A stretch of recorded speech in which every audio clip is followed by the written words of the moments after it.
வணக்கம். இன்றைய தங்கம் தொலைக்காட்சிக்காக செய்தியாளர் ஈஸ்வரன்.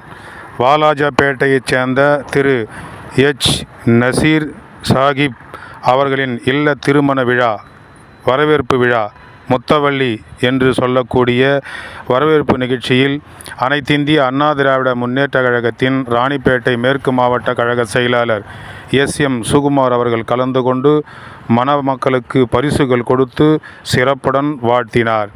இதில் வாலாஜா முன்னாள் நகரமன்ற தலைவர் டபிள்யூ.எஸ். வேதகிரி அவர்கள், வாலாஜா நகரமன்ற உறுப்பினர் டபிள்யூ.ஜி. முரளி அவர்கள், திரு ஜி. சுரேஷ் அவர்கள் மற்றும் அனைத்திந்திய அண்ணா திராவிட முன்னேற்ற கழகத்தைச் சேர்ந்த பிற அணி பொறுப்பாளர்கள், நிர்வாகிகள் கலந்து கொண்டு மணமக்களை மனதார வாழ்த்தினார்கள்.